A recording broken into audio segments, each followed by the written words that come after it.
Hi guys! This is Alaya Jen and welcome back to my YouTube channel. So for today's video, ano nga ba yung buhay namin dati when I was 4 years old, 3 years old? Basta simula nung nagkaisip ako nung bata ako, hanggang sa lumaki ako, hanggang sa nagkatrabaho ako, hanggang sa medyo umangat-angat kami. So ano nga ba buhay namin? So 8 kaming magkapatid. So it is all about my story kung gusto nyo makinig. So kung hindi, skip na lang para walang ano. So 8 kaming magkapatid, 4 na babae and 4 na lalaki. So yung panganay namin and pangalawa is lalaki. So puro sila talaga yung ano ni mamang, katuwang ni mamang sa buhay. Kasi yung yung papa ko is bad. Ano siya guys, tamad. So nagsimula siyang magmarijuana dahil doon sa pinsan niya na adik-adik na nakailang ano na nga, ilang pasok na sa kulungan. So doon siya na-influensyahan siya. Dati hindi naman siya ganun, and dati nakatira sila sa may bundok. So ang simple ng buhay ngayon, lumipat sila sa may patag, sa may sa bahay namin ngayon, and yun is taniman ng palay, marami ng tao. Sa bundok kasi, yung isang bundok na to kami yung nakatira, and then yung kabilang bundok, ibang tao din doon yung nakatira. So malayo talaga sa kabihasnan, malayong malayo. And yung trabaho ng dati ng mama ko is nagbebenta sila ng gulay sa palengke, sa daan, ganun yung mga kapatid kong babae ng mga panganay na babae. So sila talaga nagbebenta. Kami, talaga, may utak na din kami noon. Ang ginagawa namin is hindi kami pwedeng lumabas ng bahay. So 3 kami maliliit. Yung kapatid ko, 3 years old. Ako, 4 years old. Yung lalaki, 5 years old. So, nasa bahay lang kami. 3 kami, guys. And, wala kaming kasamang matatanda. Kasi nga, nagtatrabaho sila. Yung papa ko kasi, kapag sinipa niya yung lagayan namin ng bigas, and walang bigas, hindi yan siya uuwi sa bahay. Pupunta yan siya doon sa sa may malayong lugar doon sa kapatid niya. And doon muna siya magpapalamig, magpapalipas ng ilang linggo. Doon muna siya. Ayan. So, si mamang, tsaka yung kapatid kong mga lalaki, yung si mamang nagbebenta ng gulay kasama yung 2 kong kapatid na babae. Yung lalaki naman na 2, pumupunta sila sa bundok para mag-uling. And then yung yung isang lalaki na medyo may edad-edad na, mga 7 years old, siya naman yung nakatoka sa bibi namin. So meron kaming mga nasa 50 na bibi. 100 muna yan. Yung bibi na yan, 100 piraso. So binabantayan yan ng kapatid ko. Kawawa, di ba? So kawawa talaga yan siya. Kasi nga, yung mga bibi nasa taniman. So kailangan niya talagang bantayin. And ang boring kasi mag-isa ka lang. And lahat ginagawa niya na yung, alam mo, yung naglalaro-laro siya, tingnan lang niya yung bibi. So, ganun yung ginagawa niya. Kawawa talaga yung kapatid ko. Siya ngayon yung nasa Manila. Yung nandun pa ako sa Manila, siya yung kasama ko. Tsaka yung, namiss ko na nga siya eh. Tsaka yung girlfriend niya. Kaming 2 talaga yung magkasama talaga sa Manila. Simula dumating ako sa Manila 12 years ago. Ayan. So, siya yung sandalan ko. Siya yung lahat sa akin. Tapos nga, kapag nag-aaway kami kasi mataas yung pride ko, hindi talaga ako namamansin. Simula kami mag-away September, di ko talaga yan siya papansinin, parang wala lang akong nakikita hanggang December. Tapos susuko na yan siya. Papansinin niya na ako niyan December. Sasabihin niya sa akin, oh, ito mga pagkain, lutuin mo galing sa market, marami yan dyan. So, kapag nalasing yan siya, sasabihin niya yan sa mga kainuman niya. Oh my God, na-miss ko. Sasabihin niya yan na, ito, si Inday, sabi niya sa akin, siya yung pinakamamahal kong kapatid, sabi niya. So, sinasabi niya, yan yung inaano ko dito, yan yung binabantayan ko kasi siya lang yung meron ako dito sa Manila. Parati niya yan sinasabi. Ayan. Sakit ng lalamunan ko. Ayan. So, ngayon, kapag pinapadalhan ko siya minsan ng sapatos nung nakaraan, nagulat siya. May deliver ng sapatos sa kanya para sa kanya, and minsan binibigyan ko sila ng pera pag Jollibee nilang 2 mag-asawa. Ayan. Ay, naiyak tuloy ako.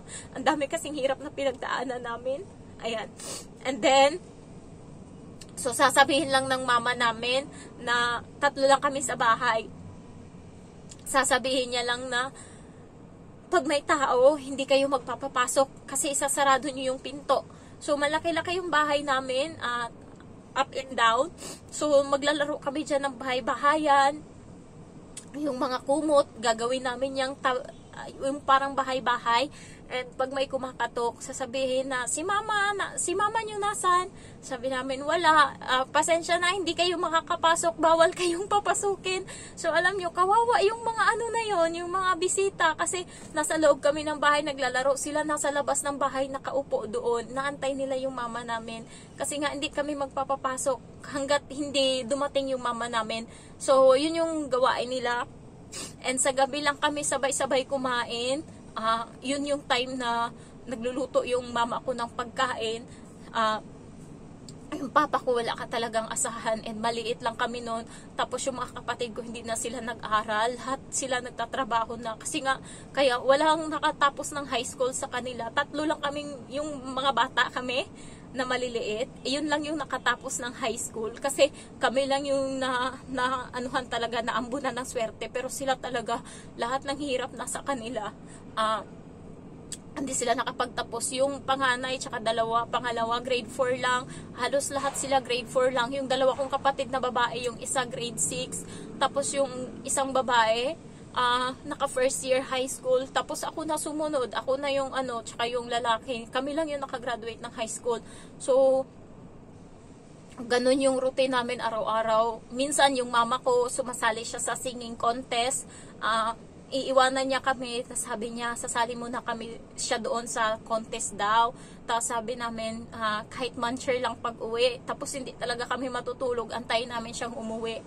Tapos ayan, may dala siyang muncher, yung cheese curl. Ayan, masaya na kami dyan. Ayan. Tapos, simula nun, umalis na yung kuya ko, pumunta na sa Manila kasi nga pinagsilosan ng papa ko kasi yun na yung kasama ng mama ko parati pag nagtatrabaho. Alam nyo ba kung sino dyan yung nagpapa-harvest ng talong, yung may mga taniman ng talong, and then arawan sila ni mamang nagha-harvest ng talong ng kapatid ko, silang 3, mga babae, sila yung mag-harvest dyan ng talong arawan.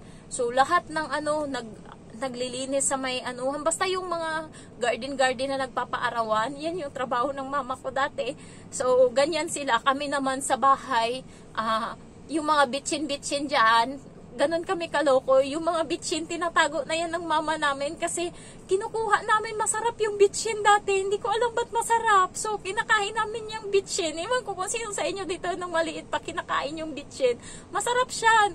Pero, hindi namin alam na grabe talaga na pala yun, na ganun pala yun, masama talaga yun sa sa kalusugan. Ay, kahit isabit na yan ng mama ko sa may basket na talagang hahabulin pa namin talaga yung kakainin namin. So, dyan lang kami sa bahay, tapos ayun, makakakain kami. Parating ginagawa ng mama ko, sinasabawan niya yung isda, tas yun yung ulam namin. And minsan pagka walang trabaho yung mga kapatid ko, pupunta kami sa ilog kasi may ilog sa harapan ng bahay, and mamimingwit sila doon para meron kaming ulam sa gabi. So ganun yung buhay namin dati, more on uling kami. And then, nung 7 years old ako, mayroong nagkagusto sa mama ko, and parang nahulog yung loob ng mama ko. So ngayon, nag-ano na sila na mag-asawa. Ayaw ng mga kapatid ko, ayaw nila. So ang nangyari, naghiwa-hiwalay kami kasi inasawa talaga ni mamang yung stepfather ko. Yun yung ngayon yung kasama namin sa bahay, yung papa. Yung tinatawag kong papang stepfather namin yan. Pero sobra pa sa papa yung turing namin. Yung papa ko wala talagang kwenta, guys. Alam nyo ba, nireport niya yung mama ko sa NPA. Nagulat kami yung umaga pagising ni mamang, mayroon ng papel na nakasabit sa may anuhan namin ng damit, sampayan ng damit, and sinasabi doon na ng NPA na nakamonitor ka kasama yung anak mo kasi nireport sa amin na sabi nga may relasyon kayong dalawa ng anak mo na para daw manok na pagkatapos iitlog, pagkatapos daw maging malaki na yung anak ng manok, and then yun na daw yung mag-aano sa nanay.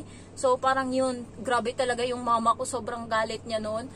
Inisip niya na talagang magpakamatay. So nung time na yun is malakas yung tubig sa ilog kasi magbabagyo. So kunti na lang magbaha na. So yung mama ko patalo na talaga siya doon sa may sa may ilog kasi sa sobrang hindi niya talaga matanggap yun, sa sobrang galit niya. Kaya hanggang ngayon galit pa din kami sa papa namin sa ginawa niya. Pinabayaan niya na nga kami, tapos ganun pa yung ginawa niya. Binenta niya pa yung bundok namin, binenta niya, and yung pera nun is hindi niya binigay, and yung kapatid ko is umiiyak, yung panganay na lalaki, kasi siya yung nagtanim lahat sa bukid, tapos biglang nalaman niya binenta, na wala na kaming bukid. So tinanong niya ngayon yung papa ko, bakit mo binenta? Sabi ng papa ko, mamuhay kayo ng inyo, mamuhay din ako ng akin. Tapos bitbit niya yung napakalaking isda, dumaan lang siya sa bahay, tapos sabi ng kapatid ko, hindi talaga makakalimutan, sabi niya, mamatay na lang talaga ako, hindi kita mapapatawad, sabi ng kapatid ko. Tapos ayun, bagong tuli sila noon, 16 years old, yung kapatid kong dalawang lalaki. Lumas sila ng Manila, ng Batangas, nagtrabaho sila sa poultry.